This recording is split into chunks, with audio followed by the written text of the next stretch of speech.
नमस्कार विद्यार्थियों। Education point Haryanvi में आपका बहुत बहुत स्वागत है।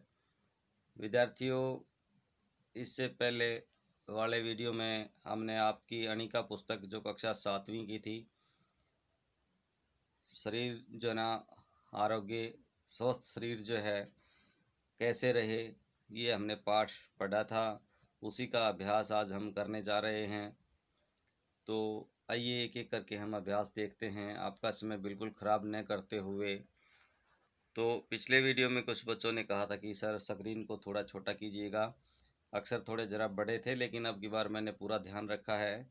अक्षर भी ज़्यादा बड़े नहीं हैं, आपको स्पष्ट दिखाई देंगे। यदि चैनल पर आप नए हैं भाई, कोई विद्यार्थी नया है तो चैनल को सब्सक्राइब कर ले और साथ में लगा बेल आइकन को भी जो दबा ले और लाइक करें, अपने सहपाठियों में शेयर भी करें। तो आइए करते हैं। पहला प्रश्न जो है, अपच की शिकायत हर किसी में पाई जाती है। तो इसमें पहला ही ए का जो है जवाब आपका सही है, जैसे कि मैंने भर के भी दिखा रखा है। अगले में हर किसी को कुछ न कुछ शारीरिक कष्ट लगता है, तो इसमें जो है ना बे का सही है। और नंबर 3 में है मानसिक आधार 2 प्रकार के होते हैं, तो ये पहला ही ए वाला है, ये आप इसको भर देंगे। अगला है रिक्त स्थानों की पूर्ति कीजिएगा। तो जीवन शक्ति की कमी में ऋतु प्रभाव में कुछ न कुछ उपद्रव खड़े होते हैं। अगला है मनोविकारों से शरीर तंत्र बुरी तरह से गड़बड़ाने लगता है। 3 में आप भरेंगे पोषण के लिए आहार की आवश्यकता है और उसे पचाने के लिए परिश्रम की। 4 का जो रिक्त स्थान आपका है, उसमें जो लोग शारीरिक श्रम के लिए तत्परता नहीं बरतते हैं, उनके लिए उनके सभी अंग अपनी क्रियाशीलता खो बैठते हैं। 5 का है कुछ लोग आवेशग्रस्त पाए जाते हैं, कुछ को दीनता हीनता खाए जाती है। अगला गय का जो इसका भाग है भाई, इसमें है सत्य और असत्य पे आपको निशान लगाना है। तो थोड़ा श्रम करने से ही शक्ति आ जाती है, ये बात असत्य है। दूसरा है लोक व्यवहार में सामंजस्य न रह पाने से झगड़े फसाद खड़े हो जाते हैं, तो ये सत्य है। आहार से अपच होता है, ये भी सत्य है। बीमारियां उन पर सवार होती हैं जिनका पेट आवश्यकता से भरा होता है, ये भी सत्य है। दूसरों के प्रति दुर्भावना रखना नैतिक दृष्टि से ही नहीं, मानसिक सुरक्षा की दृष्टि से भी लाभदायक है, ये बात गलत है भाई। तो असत्य आप इसके सामने लिख देंगे। अगला जो गह का जो भाग है, प्रश्नों के उत्तर जो है ना लिखिए। तो देखिए बड़ा सुंदर सुंदर लिखने का मैंने प्रयत्न किया है, तो आप इनको बड़ी आसानी से कर सकते हैं। थोड़ा छोटा कर देता हूँ ताकि आपको परेशानी ना हो। लीजिए, मानव के जीवन में कौन कौन से संकट गहराते जा रहे हैं। तो उत्तर है इसका, आज के समय मनुष्य के जीवन में अनेक समस्याएं हैं।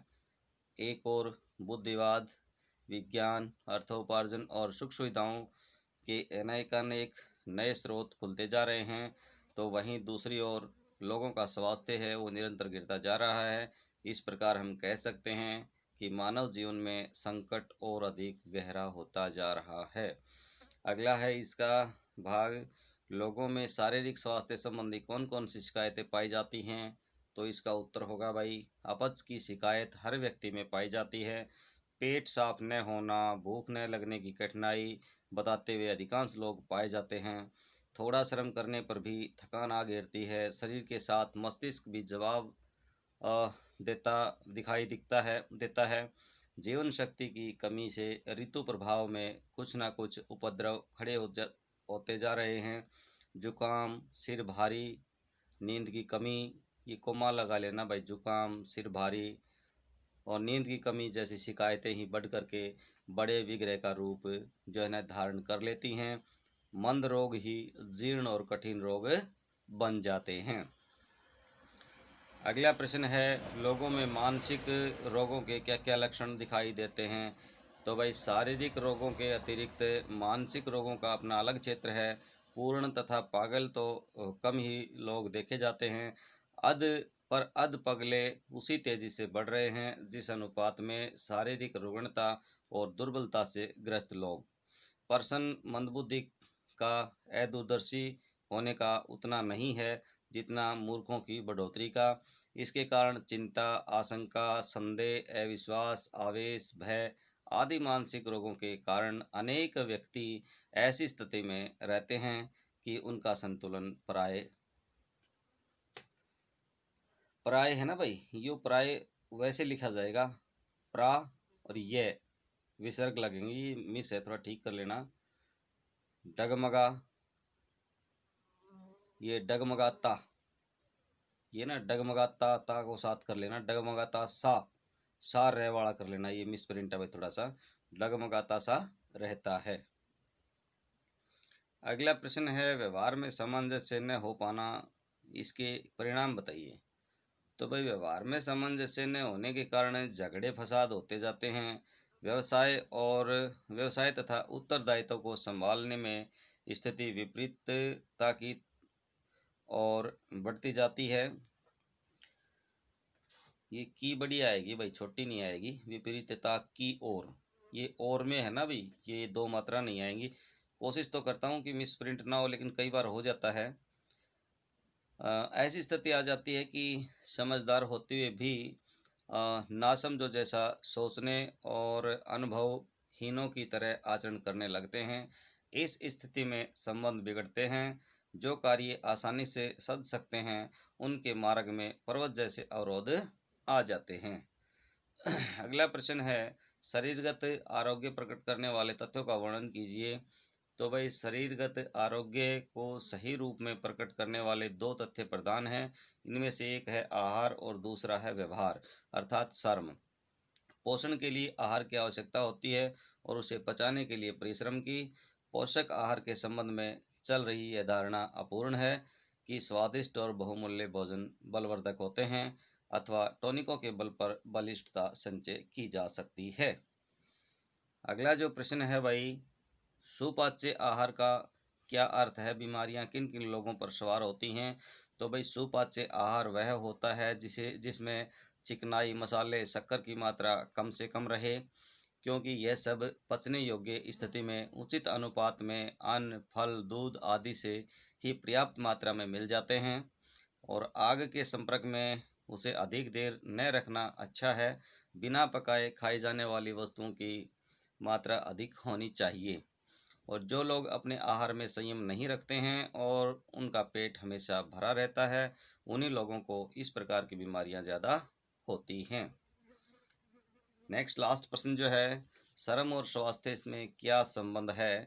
तो शारीरिक श्रम से ही ऊर्जा उत्पन्न होती है जो पचाने से लेकर के रक्त संचार की अनेक मध्यवर्ती क्रियाओं को सुसंचालित रखने में काम आती है। जो लोग शारीरिक श्रम के लिए तत्परता नहीं बरतते हैं उनके सभी अंग अपनी क्रियाशीलता को खो बैठते हैं।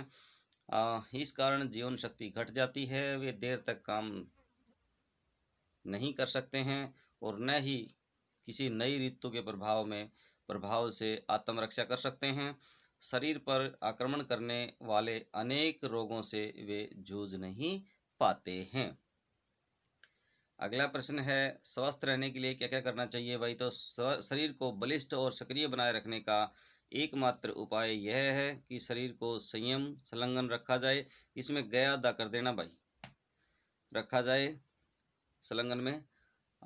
सृष्टि के सभी प्राणी आहार की खोज में इधर उधर भागते रहते हैं। मनुष्य अपनी बुद्धि और पूंजी के बल पर ही गुजारा तो कर लेता है, परंतु मनुष्य आराम तलबी में श्रम से बचाव करके शरीर को सुदृढ़ बनाए रखने के लाभ से वंचित होता जाता है। अतः हम कह सकते हैं कि आहार, संयम, श्रम साधना और मानसिक संतुलन के ये तीन ही सुदृढ़ स्वास्थ्य की आधारशिला हैं। अगला प्रश्न है भाई, नीचे दिए गए शब्दों का संधि विच्छेद कीजिएगा। तो आ प्लस में रोग्य है, सम प्लस में देह, मनः प्लस में विकार और नी प्लस में भरता और भाई आत्म प्लस में रक्षा। ये हो गया इनका संधि विच्छेद। अगला जो प्रश्न है इसमें आपको निम्नलिखित शब्दों का अर्थ लिख करके वाक्यों में प्रयोग करना है। तो धन अर्थोपार्जन होता है भाई धन कमाना, सभी व्यक्ति धन कमाना चाहते हैं। अनुपयुक्त होता है अयोग्य, इस दौड़ में भाग लेने में अयोग्य है। व्यथाएं होती हैं, पीड़ाएं ही संसार में रहते हुए मनुष्य की पीड़ाएं समाप्त नहीं होती हैं। उद्विग्न होता है भाई बेचैन, घोड़े पर बैठने के लिए वह बेचैन हो रहा था। और अकर्मण्य होता है भाई निकम्मा, वह बड़ा निकम्मा है। अगला प्रश्न है व्याकरण की दृष्टि से क्या क्या है भाई ये, तो हर किसी को छोटी बड़ी बीमारियों ने घेर रखा है। तो यहाँ छोटी बड़ी विशेषण है और बीमारियाँ जो है ना भाववाचक संज्ञाएं हैं। थोड़ा श्रम करने पर भी थकान आ घेरती है, तो थोड़ा कम ये संख्यावाचक विशेषण है। और